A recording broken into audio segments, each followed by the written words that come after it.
the Pause It podcast. I'm Dr. Sam, and with me as always is Dr. Robert. What's up, Sam? How you doing? I'm good, and if you can see, we have an extra special guest today. That's Dr. Matt Asciutto, and he is the host of the Greatest Profession podcast. So we're really excited to have Dr. Matt with us, or should I say Dr. Asciutto? What's your preference? What do you like better? I mean, Matt or Dr. Asciutto. I feel like Dr. Matt is a guy who shows up to like a barn at 2 a.m. in a coveralls. I'm here to help you count. Like, Fair. I mean, hey, we want to call you whatever you want to be called. So, but yeah, thank you so much for joining us. Can you share a little bit about yourself and your podcast and everything? We want to know all about you. Yeah, sure. First, thank you for having me. It's super fun to hang out. So I am a guy. I'm a fella. I'm an emergency relief veterinarian. That's kind of like the thing that I do. I graduated in 2017 from the University of Tennessee. Started doing ER as kind of the thing outside of school, even though I never thought I would do clinical medicine. I'm like, this is probably a good start. And then after that, I was as a mechanism for me to find a place that was like a good fit for me. I just sampled as many different hospitals as I could, kind of all around the Southeast, and it brought me up to Massachusetts and to Alaska, saying yes to any opportunity. So GP clinics, ER, just straight up in the middle of nowhere, type of clinics, specialty referral and all that kind of stuff. And I've been doing it still for, I guess the past 5.5 years, 6 years almost now. So that's me kind of in my professional life in a nutshell. That's amazing. So if you didn't think you were going to do clinical medicine, what did you think you were going to do in vet school? Yeah, it's a great question. So I followed a girl into vet school. That was like, oh, okay. So you're like Legally Blonde, only reverse. Right. You went to vet school for a girl. Exactly. That's exactly right. I mean, we were together. It was like a very long relationship. We got together in 2005 and we'd followed each other sort of everywhere. And she owned a dance studio back when we met. And then through the course of life decided, you know what, actually, I do want to be a veterinarian. She was one that always wanted to be one and then was like dissuaded because, people told her she would never be able to do it and all that kind of stuff. And then ultimately went back for it. And then when she was doing it, I'm like, yeah, okay. That sounds good. Yeah, I think I'll do this today. Yeah. I was always like on the trajectory towards med school. My mom's a speech pathologist. She worked with a lot of head injury patients and stroke patients and things like that early on. She now works in the schools and has for a while. But when I was growing up, it was like neuroscience. I was the guy that's like, wait, hold on. Prosopagnosia, that comes because you have an issue with a link in the fusiform gyrus. Like I was that. That is what that was when you were like 5 and people are like, what? Yes, exactly. Yeah. That's exactly right. So I was always on that trajectory. And it just, I don't know. I applied right out of undergrad into PhD programs. I like went to the top 10 and I applied to 8 of them and I didn't get in. So I'm like, I guess it's not to be. I guess I'll be a vet now. Yeah, I mean, it was more like I'll just continue doing improv, I'll continue teaching, I'll like figure it out. And it just sort of happened that I realized as she was going through it, like, oh, this is what veterinary medicine is. It's like you can really solve clinical problems. You can do anything. I mean, it's so versatile. Like, yeah, why not? And if I don't get in, then I'll do chemistry or something. I'll do something else. Yeah. But when I got in, I just assumed like I would go into pharmaceutical or academia or, something like that. Yeah, I mean, teaching was always one of my passions. So I just figured that if I'm going to teach the stuff, I should probably know what I'm talking about. Thus, I want a little clinical experience. And like ER was the way to get like as much of it as possible in a condensed amount of time. Mm-hmm. Yeah. And that's also the reason I got into ER too. I think it's because I liked that you could take cases right away. Like they were your cases. You weren't like doing write-ups for specialists as like an intern. Right. And I think that's part of the reason I got into it. And I think it's cool because when you started ER relief, it wasn't really a big thing back then. So I like to see like how has that changed for you even over the last couple of years? Like, have you seen a change in like how ER relief is treated now, how it started to how it is now? Yeah. Yeah. I mean, yeah, you're absolutely right. Like to your point, when I was in my job, so it was February of 2018, and I was like, a relative new grad, and I heard about a hospital in Nashville. So I was working in Chattanooga. I heard about a hospital in Nashville that needed help, and they were doing these sort of like per diem locum type of things. Do I want to do it? I'm like, oh, okay. So I would drive up and I would do like an overnight shift when I had time off. But there were no other hospitals that I knew of that were really doing that. And so I actually, when I went to IVEX that year, I went around the exhibit hall and I just like talked to all the hospital systems. And I'm like, hey, I'm a guy who just, just travels around and does hospital stuff or does, ER relief. Is that a thing that you would be interested in? They're like, what the hell are you talking about? So I had to like convince them about what I was doing without actually knowing myself what I was doing. Right. Like I had no idea. I didn't feel confident that I could like take over, that I was like worth hiring. Like I was battling through all of that while simultaneously trying to convince people that I was worth, bringing on temporarily. Right. You're literally faking it till you make it. But that's Absolutely. being like an early vet, right? Like you've such imposter syndrome. You're like, I mean, I know all these things and I did, and I know I can do it, but at the same time, there's a little piece of me that's not sure I can do it. Oh But then yeah. you also had to do it. So it's like, Yeah. well, I guess I'm gonna do it. I think that's the thing. Yeah, exactly. It's like you have to do it. So it's irrelevant whether or not you think that you can. It's like you're gonna do it. So you might as well just do it and hush about it. Hey, at least you have a background in improv. Mm. So that probably That's helped. That's exactly it, man. When I started doing improv, so I did improv when I was in high school. I was forced into it by my friends. But then as kind of like a touch point to back who I was pre college, I just started doing it as like my job during, I guess from 18 to 24, 25 or so. Mhm. And man, the first couple years, I was just hugging the back wall, like low status characters. I don't want to say anything. I am not good at this. I'm so sorry for inconveniencing you, audience. I'm gonna go now.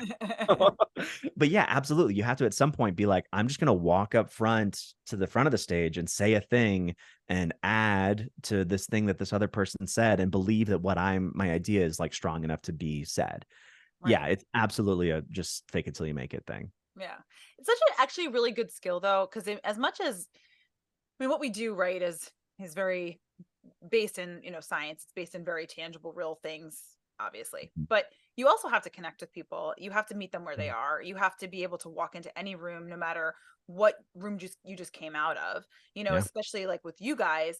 I mean, you're dealing with things exploding all around you because you're in the ER. I mean, at least I have a vaccine appointment every once in a while where it's like, hey, I can just go in here and everything's okay. And I don't have to, go Yeah. from one big, huge mess to another. But you guys really do. And the thing is that each person expects a brand new show, right? Like each Mhm. person, it's a brand new. Right. And so that's a really good muscle that you had going into this whole thing.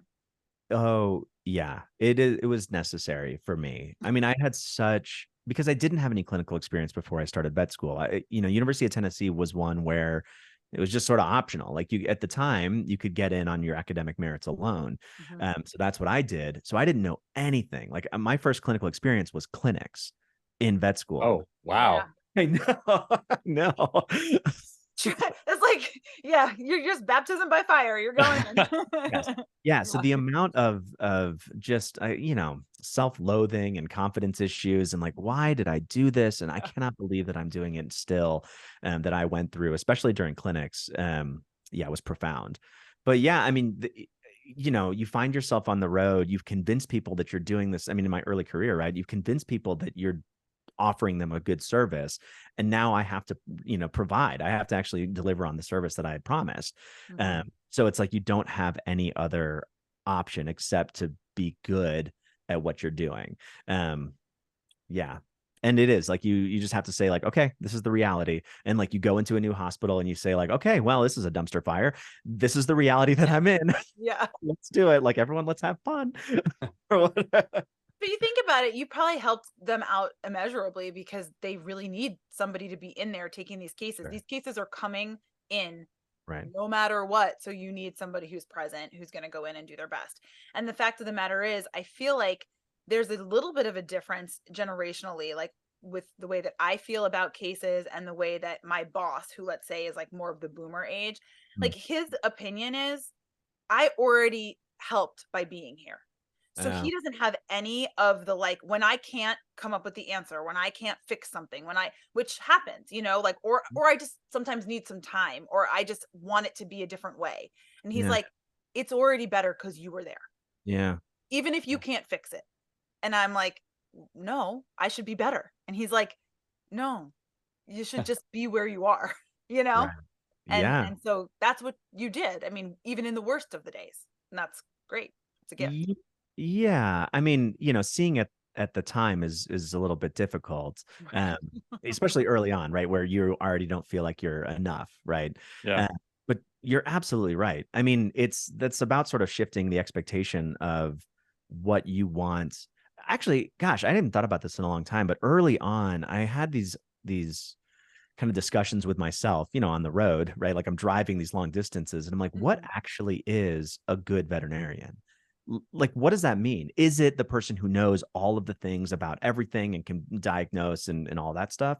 Or is it the person who can help you understand the illness that your pet has, make you feel heard, make you feel like you had at least a good experience, even if the outcome was bad?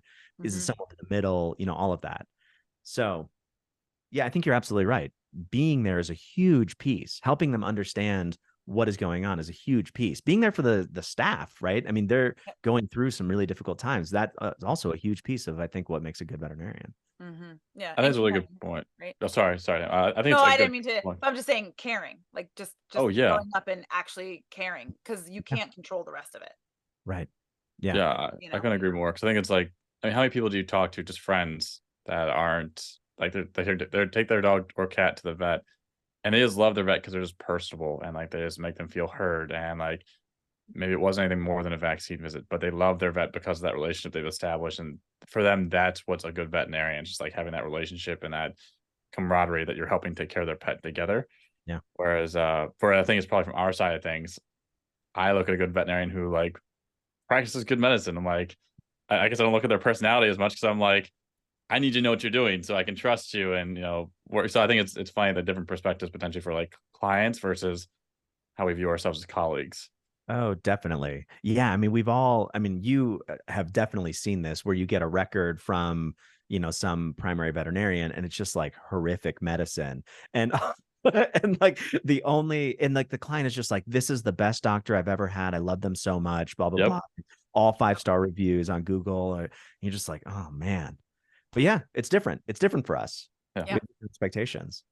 Yeah, the expectations are very different. So it's funny you mentioned that way, because that definitely happens a fair amount. They're like, "This is my best vet ever." I'm like, not my favorite choice, but but I think you it's always have to be really careful, because remembering that their goals are different than ours. Exactly. That's true. Yes. So, and I think it's a function of meeting people where they are and like what they need.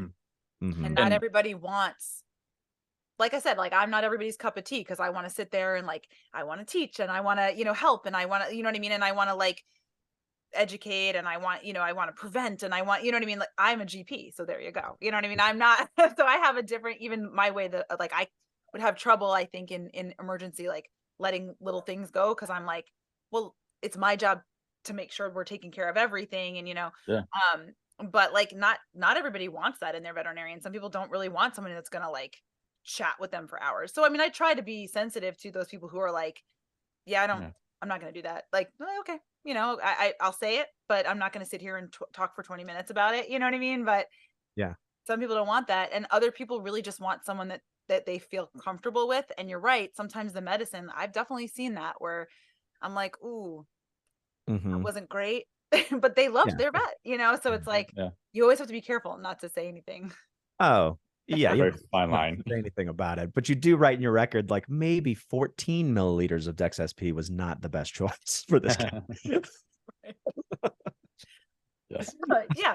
Definitely happens to the best of us. Right. In your time doing relief, has it been a favorite place that you've worked, even just in terms of the state that you've been in, or how is the challenge with like, because there's so many different veterinary management systems that we have to work with, and those are like the hospital systems, like how we write our records, like how has that transition been for you? Because I veterinarians don't like change. We are awful about it. So like you were changing daily, like on terms of what case, like what hospitals you might be working at. So I'd love to hear how that is for you. I mean, with respect to that, I think that the thing that has always worked in my favor is to come in without, I think you come in like a medium status area. Like you come in sort of like knowing that you are not the top of the totem pole or whatever, right? Like you're not the top of the hierarchical chain. You are just a guy who's coming into someone else's home and you are approaching it with curiosity. And so that helps because let's say that there's a hospital that has a software system that I've never seen before. I mean, the fact is, you can probably figure it out. If you get past the, oh my gosh, I don't know which button does what, and that bit, you can figure it out enough. But also you can say to the nurse that's helping you, hey, I'm a moron. Would you mind just helping? Please. And I think tell that me where to put my soap and I'll put it there. You're right. Yeah, just open it up for me if you don't mind. Like, and I think that helps. Like without, because I don't feel like, oh, it's like, oh, I should know everything and whatever. That I think that it's super reasonable for me to come into a place not having seen software before. It's like a fine expectation to have, and people are there to help you, right? And so if you're like personable enough, if you actually care about them and making their job easier and can admit that you don't know things, like that goes a really long way to helping you succeed in those practices. Do you find that you have trouble getting buy-in from staff when they come in, or are they mostly like, awesome, you're here to help, you're a doctor, great? Or is it like, are you a good you know what I mean? Like, what do you get when you go into most of these places? Yeah, and that's a great question, and goes back to one of the things that has sort of changed over time that Robert was alluding to earlier. It's become a game for me to get buy-in as quickly as possible, right? Like that is sort of my goal, and that luckily it fits within my skill set, right? Like the whole idea is like, hey, we are a team, we are all in this together. Your role is of equal importance to my role. I just get to write the notes and I have to sign these things, but you actually get to do the treatments and make the animal better, et cetera, et cetera. And as soon as like this, the quicker that you can get to that point with somebody, the better, and the more buy-in you get quicker. I find it's a lot of like asking questions, asking how they do something there, right? Like, because I don't want to step on toes. Seeing what is that they want me to do, or whatever. So just like, again, approaching with curiosity and approaching it not like I'm gonna come in and I'm the doctor, get out of here, throwing stethoscopes and that kind of thing. That has changed a lot over the past couple of years. I think that early on it's maybe easier, or there wasn't as much of an extreme because people didn't have a baseline expectation. But now it's a lot easier to be a relief veterinarian. So then the people who are coming in may not be the nicest, or practice the most current medicine or whatever. I mean, or just don't jive with the staff for whatever reason. And there's always a hospital that has been burned by somebody in their past, and so they look at you with that skepticism. I think a lot more now than they did before. Are you doing surgeries and stuff too at the different hospitals? Or are you mostly like just seeing medical cases? Like what are you having to do? Yeah, I prefer not to do surgeries. I'm like so I will, right? Like it's especially in that period of my life where it's like say yes to everything. Yeah. My philosophy is like, if I'm the best option, then I'll do it, right? But if I'm not the best option, then I'm not going to do it. So if I'm in the middle of nowhere and it would, a GDV comes or something that needs surgery right now, right. Well, then it's me. Then I am your best option. But if I'm like, surrounded by tertiary referral facilities or something, I'm like, get out of here. Like, yeah.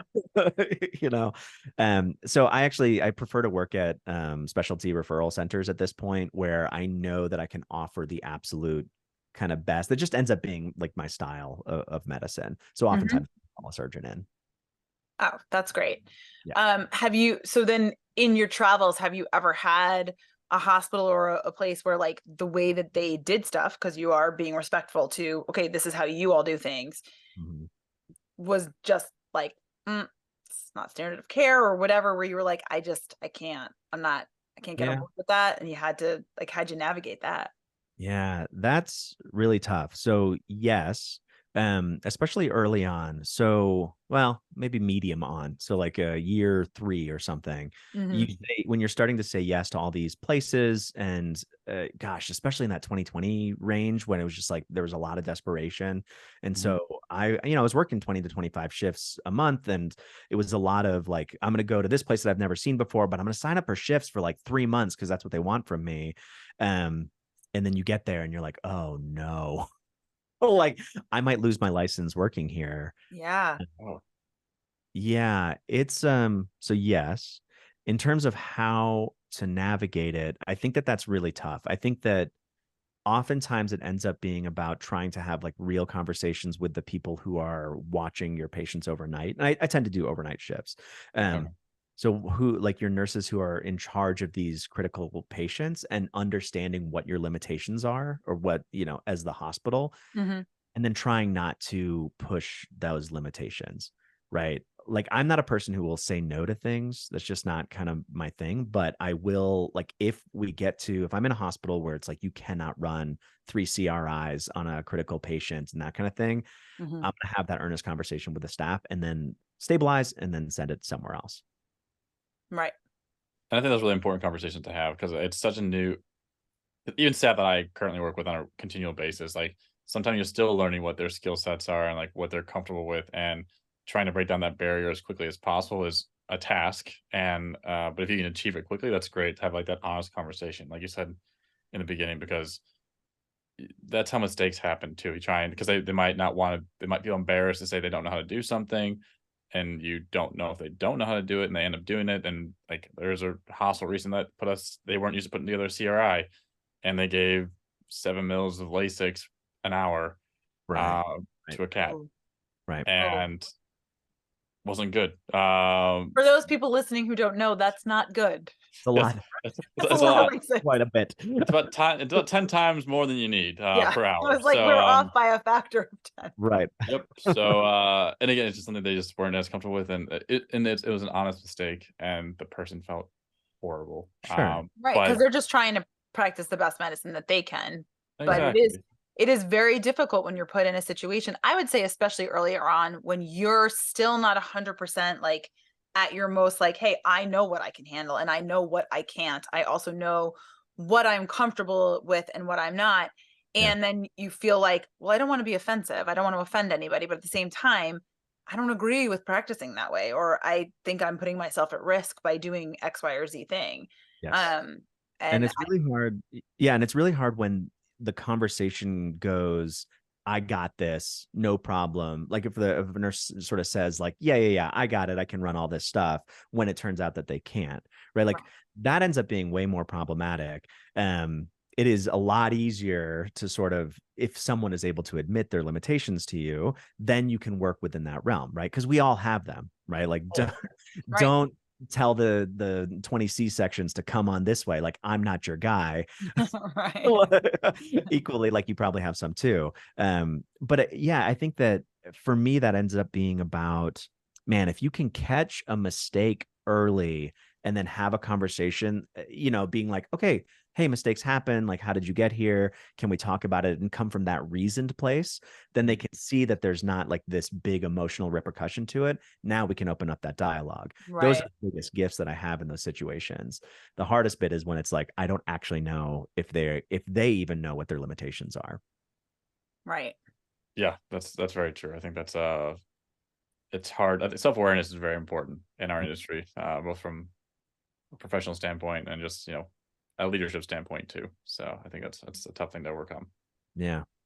Absolutely. Because also too, it's like, don't put yourself in a situation that you're not going to thrive in. Like I have the utmost respect for both of you doing emergency and relief. Wow. I don't think I would thrive in that situation. I'm going to be honest with you, because I like to know like what I have to work with, whether like I like things the way I like them. And I know that about myself. And I even joke with my techs and stuff like that. I'm like, guys, could you imagine me doing relief? They're like, no. Like, Right. I mean, because I get very anxious if I'm not comfortable with how things are going. And Right. so I don't think that would be beneficial to anybody. Yeah. And similarly, right? Like your job makes me anxious. Like fair. The idea Totally. of doing GP, I'm like, I don't know what to do. It makes me feel uncomfortable. Like, you mean there's another thing waiting? Like, I have an appointment when? I can't. I can't do it. Well, for me, it's like I get in the room and like, they're healthy. Why are they here? And I just like, I was like, I don't know what to do with you. Like, what do I talk to you about? You're not like, you're just here for vaccine. Like, I'm like, hi, Yes. bye. Like, I don't know. I don't. That's where I struggle. I think it's just like, Yeah, I don't know. isn't that the truth? Yeah, when I did GP relief, it was exactly like that. I would enter a room and I'd look at this dog and I'd look at the person and I'm like, how's it going? I'm like, you don't know what to do. Yeah, I guess I'll give it shots now. Yeah. Hi. And then Yeah. they've already like written your notes for you because like they, it's like a standard thing. I'm like, I don't know what to do with my hands. That's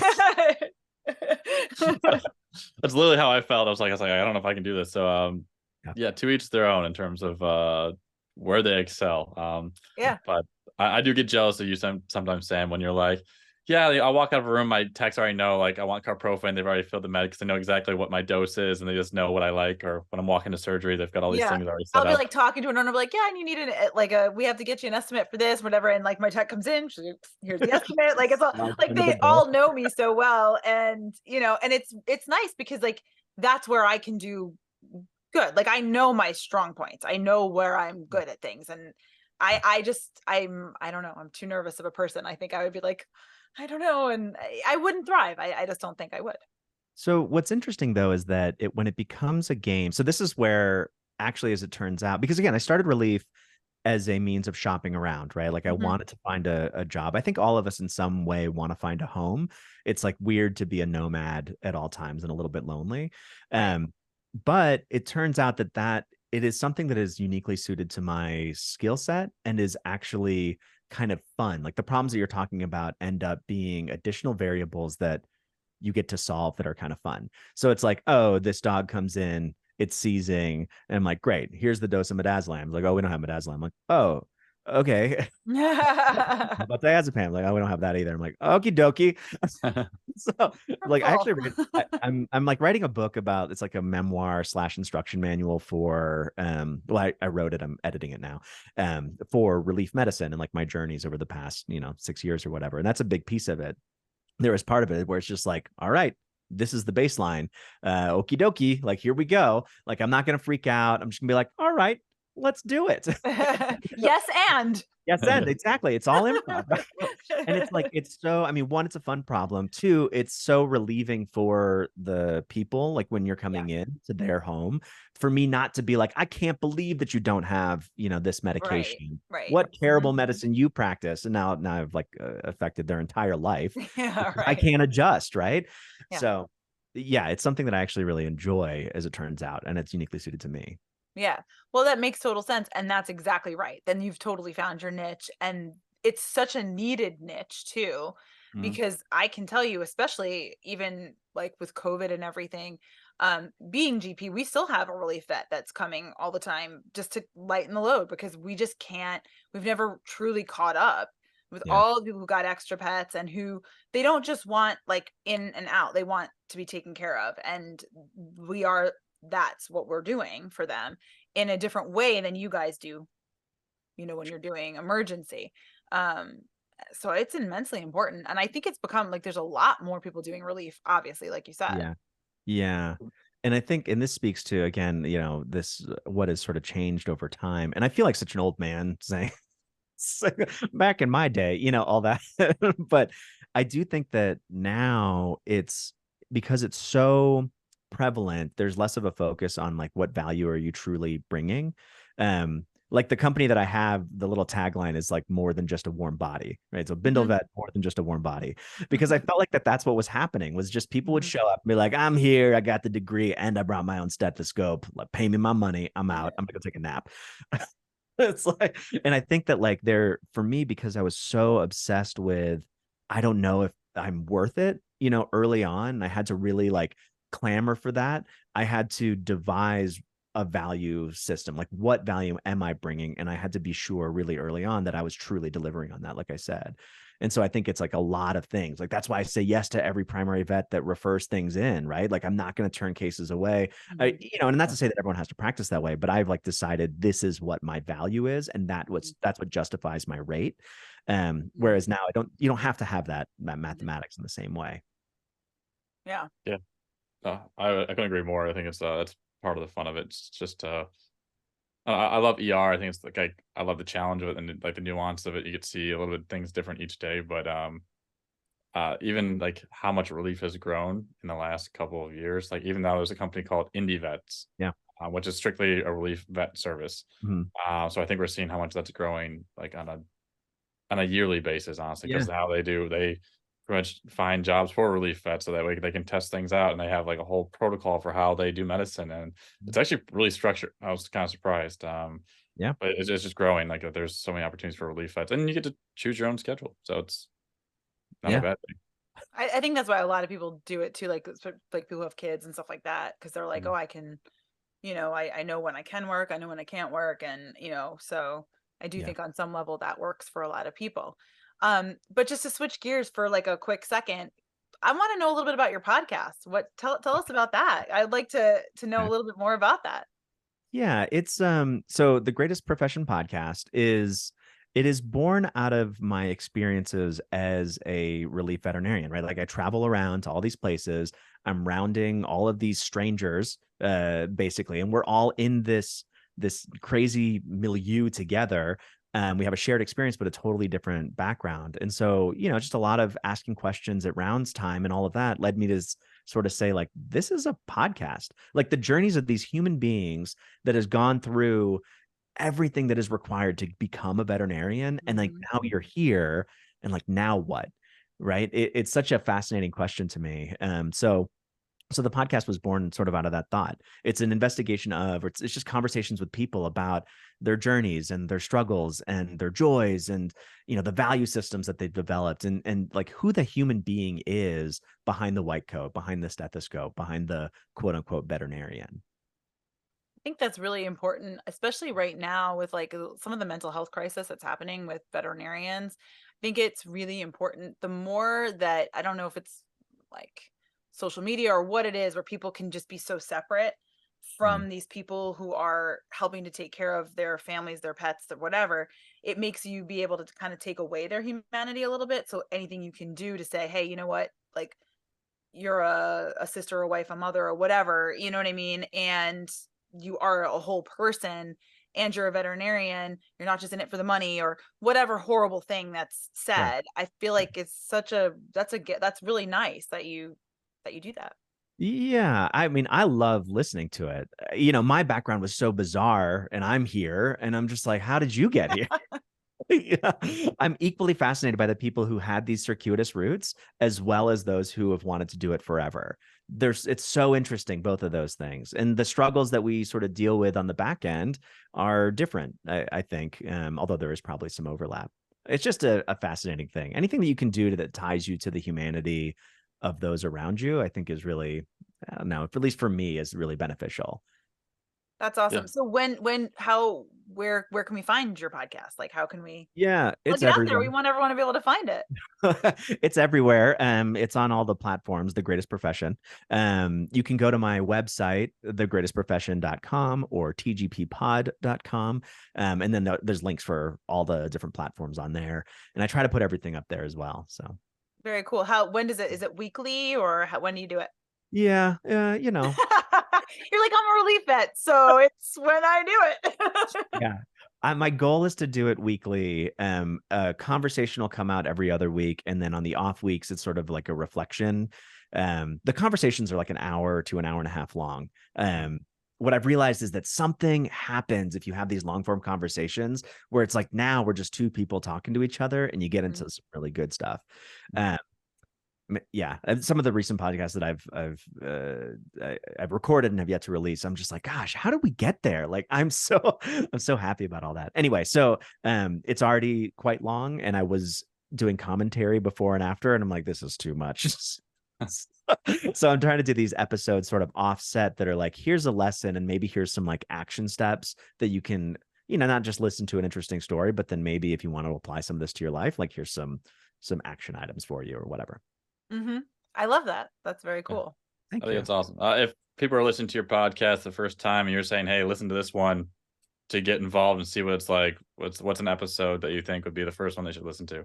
Well, obviously yours. I mean, thank you. But yeah, if we're talking to your listeners, like, oh, by the way. But outside of, I actually really enjoyed our conversation. We met at a conference initially, and honestly, it was great talking to you. Actually, I do appreciate the conversation. I think you're right. When you have that long of a conversation, it just becomes a little more natural, and you get to share things that you don't get a chance to talk about very often. So I love the podcast itself, but besides our amazing conversation, what other one is another one that you really thought was great? I think I'm biased. Actually, if you go to the website, there's 3 episodes that are just highlighted at the top that I think provide a good range.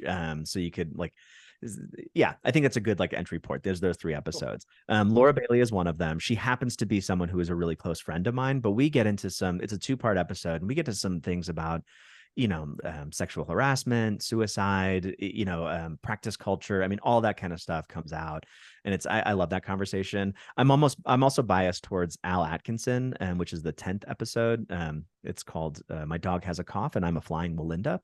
And that Al Atkinson's he is a veterinarian who I did improv with back in San Diego. So well before being a veterinarian was even in my thought process, he became a veterinarian too? He was already a vet. So he was a veterinarian listen to the episode to find out more. Yeah, right? but cliffhanger. Yeah, exactly. But he was older when he went into theater again. He's just I love this stuff. And so he was doing improv, but he was a relative novice. And at that time I was teaching it. So I would teach him improv lessons in the park, and then he would do veterinary stuff on my dog. And we traded. So, bartering. Yeah, exactly. But I think his is an interesting one, especially because he's on the semi-retired side of it as well. So he kind of looks back through the scope of it. Whereas Laura and I are, we graduated in the same year. So we're kind of on that newer trajectory.